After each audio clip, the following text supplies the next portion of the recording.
Good morning বন্ধুরা, সবাই কেমন আছেন? জিয়াস ব্লগে আপনাদের সবাইকে স্বাগত।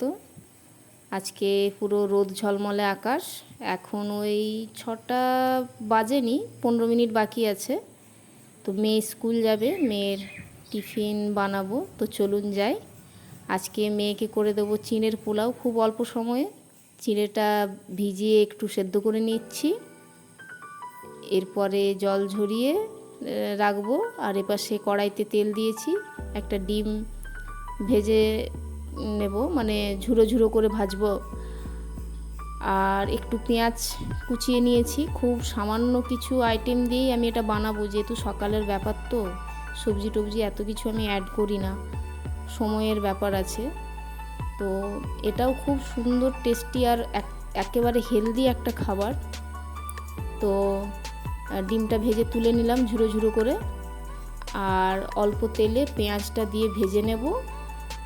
পেঁয়াজ একটু ভাজা হয়ে গেলে চিঁড়ে সেদ্ধটা দেব, আর ডিমটা দিয়ে লবণ দেব স্বাদ মতো। লবণটা আমি আগেই দিয়ে দিলাম পেঁয়াজে। চিঁড়ে দিয়ে দিলাম, এরপরে ডিমটা দিয়ে দিলাম, আর অল্প একটু ম্যাগি মশলা দিয়ে দেবো, খুব সামান্য। নাও দিলে কিছু ব্যাপার না, তো মানে একটু টেস্টি যাতে হয়, খুব সামান্য একটু ম্যাগি মশলা অ্যাড করব। হ্যাঁ, তো মোটামুটি আমার টিফিন রেডি। খুব সহজে হয়, খুব তাড়াতাড়ি হয়, তো আপনারাও বানিয়ে দেখতে পারেন। রেডি আমার টিফিন।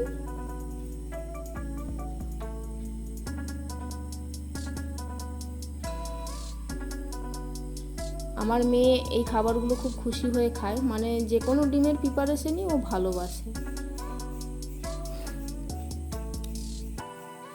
তো টিফিন রেডি, ও স্কুলে চলে গেছে। আর আজকে আমি আপনাদের সাথে শেয়ার করব বাড়িতে কিভাবে ঘি বানানো হয়।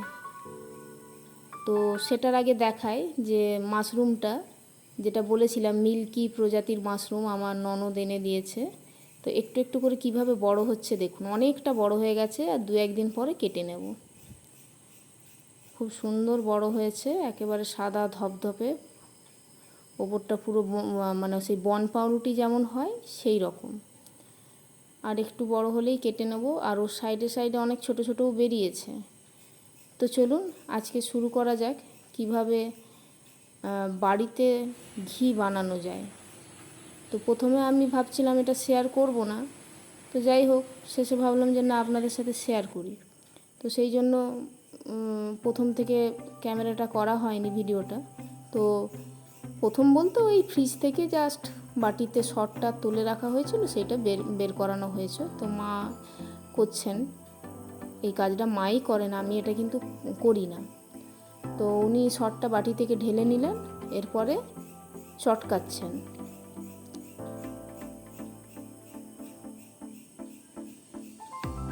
তো এইভাবে কিন্তু হাতে করে পুরো একেবারে মাখনের মতন যতক্ষণ না হচ্ছে ততক্ষণ কিন্তু আপনাকে এইভাবে এই প্রসেসে করে যেতে হবে।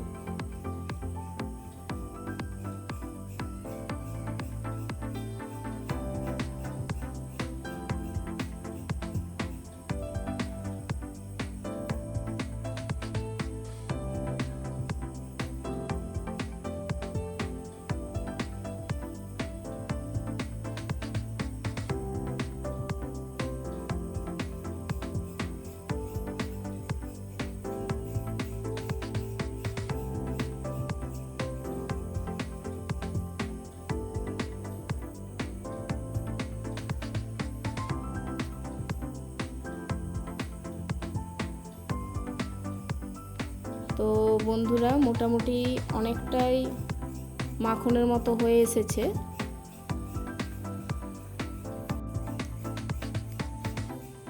এরপরে ফ্রিজের জল ঢেলে দেব। ফ্রিজের জলটা ঢেলে দিচ্ছি। এতে কিন্তু ফ্রিজের জলই দিতে হবে, নর্মাল টেম্পারেচারের জল দেওয়া যাবে না, তাহলে কিন্তু মাখনটা উঠবে না, গলে যাবে ওর সাথে। তো ফ্রিজের ঠান্ডা জল, আপনি চাইলে বরফও দিতে পারেন। বরফের থেকে ফ্রিজের জল দেওয়াটাই বেটার।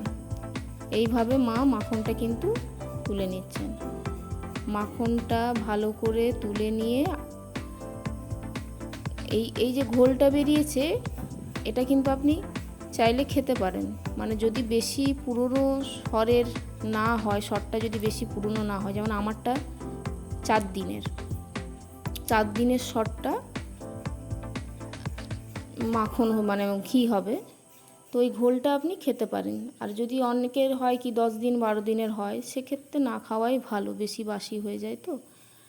তো এরপরে গ্যাস জ্বালিয়ে বসিয়ে দিয়েছি। তবে এটা কিন্তু ঘিটা হতে বেশ সময় লাগে, মাখনটা ঘিয়ে পরিণত হতে অনেকটাই সময় লাগে। তো দেখুন কিভাবে ফুটছে, এবার অনেকটা শুকিয়ে এসেছে, ঘি বেরিয়ে আসছে। এবার যখন লাল হয়ে আসবে আমি গ্যাসটা অফ করে দেবো। ধারগুলো দেখুন লাল হয়ে আসছে।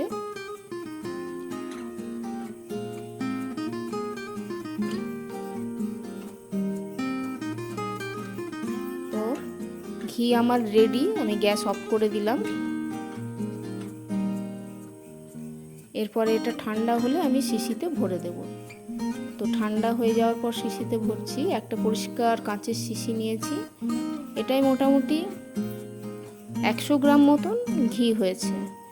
তবে বিশ্বাস করুন বন্ধুরা, এত ভালো ফ্লেভার, এত সুন্দর, আপনি দোকানের কোনো কেনা ঘিতে এই ফ্লেভার আপনি পাবেন না। তবে হ্যাঁ, আরেকটা কথা কি, অবশ্যই আপনার দুধটা ভালো হতে হবে।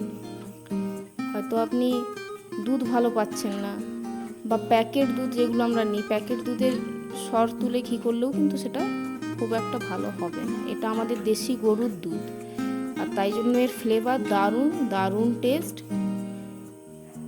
তো যাই হোক বন্ধুরা, ঘি রেডি। আর এপাশে বিকেলবেলা হয়ে গেছে, মানে বিকেল গড়িয়ে সন্ধে হয়ে গেছে। মেয়ের জন্য তার বাবা মোমো নিয়ে এসেছে, খুব খুশি। আর আমার ব্লগটাও প্রায় শেষ মুখে। তো ওর জন্য এনেছে, আজকে মঙ্গলবার, আমরা খাই না, তবু মেয়ের জেদে আমিও এক পিস খেয়ে নিলাম, যে মা তুমি একটু খাও।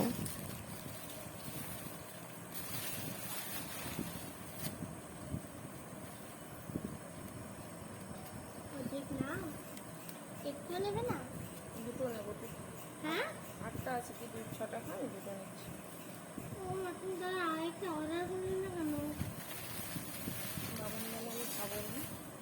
হ্যাঁ, বাবান জানে আমি খাবো না।